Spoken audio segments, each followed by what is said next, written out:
मालूम पड़ा कि एक हवाला का रैकेट भी इन्वॉल्व है और इसमें पीएमएलए का केस भी बनता है, prevention of money laundering act. जब ये हवाला के चेन को देखा गया कि किस किस माध्यम से हवाले के पैसे को आगे बढ़ाया जाता था, आगे भेजा जाता था, तो एक कंपनी सामने आई जिसका नाम है आईपैक PAC। तो इस आईपैक कंपनी के प्रेमाइसिस में भी बंगाल में रेड हुआ। रेड जब चल रहा था उस समय उच्च पुलिस अधिकारी आए और उन्होंने आके ईडी के ऑफिसर्स से अपना वेरिफिकेशन मांगा, अपना आईडी मांगा, जो कि स्वाभाविक है कि ऑथेंटिक रेड हो रहा है कि नहीं हो रहा है, ये जानने के लिए होता है। ईडी के अधिकारियों ने, जो हमने मीडिया में देखा कि उन्होंने अपने आइडेंटिफिकेशन कार्ड इत्यादि सब दिखाया, जो ऑथेंटिक डॉक्यूमेंट्स थे रेड्स को परटेनिंग, कि रेड करने के लिए उनके पास डॉक्यूमेंट्स है, वह भी दिखाया।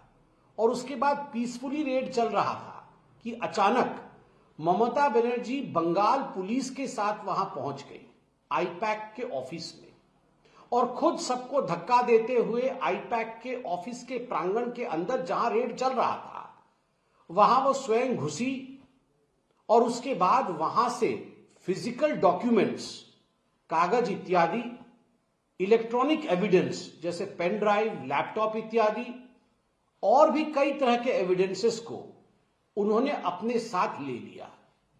आप जरा चिंता करके देखिए, शायद ऐसे वाकयात, ऐसा मैं कहूंगा दृश्य हिंदी फिल्म में भी आपने नहीं देखा होगा कि कहीं सीबीआई या ईडी की रेड चल रही हो और स्वयं मुख्यमंत्री वॉक्स इन, खुद मुख्यमंत्री अंदर आती है और आके एविडेंस लेके चली जाती है।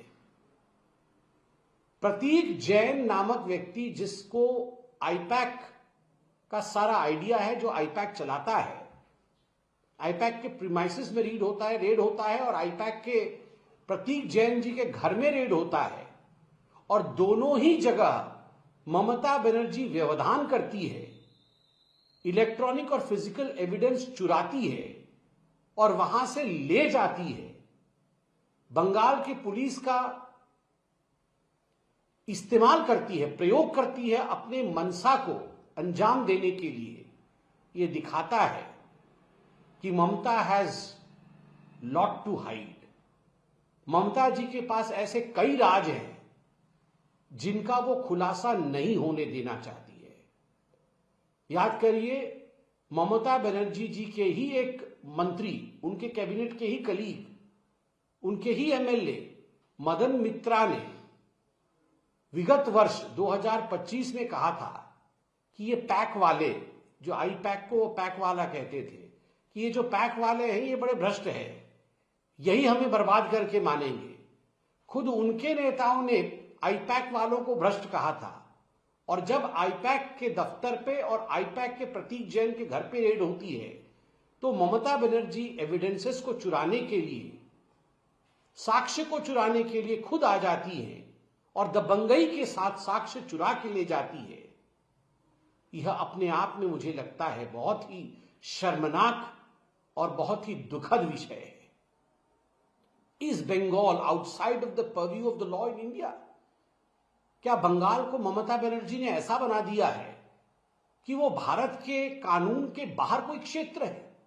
जहां ममता बनर्जी कहती है घुसपैठियों के विरोध में कोई कानून नहीं लागू होना चाहिए, जहां ममता जी कहती है एसआईआर लागू नहीं होना चाहिए, जहां ममता जी कहती है कि मैं बीएसएफ को बॉर्डर फेंसिंग के लिए जमीन नहीं दूंगी, जहां ममता जी कहती है ईडी का रेड नहीं होना चाहिए, और ईडी का रेड होता है तो स्वयं ममता बनर्जी ईडी के ऑफिसर्स को धमकाने के लिए वहां पहुंच जाती है। Is Bengal cut off from India?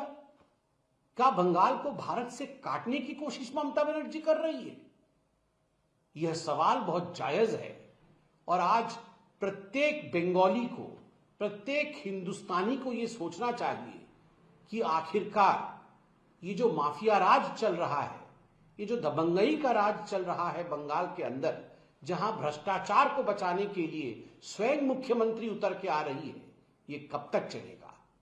जनता है, जनार्दन है, सब समझती है और जनता के मन में जनता के मानस पटल पर भ्रष्टाचार के लिए कोई भी ममत्व नहीं है.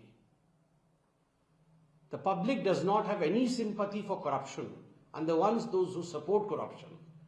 So we are absolutely sure that in the days to come, the people of Bengal will resort to democratic means to answer to the anarchy of Mamata Banerjee.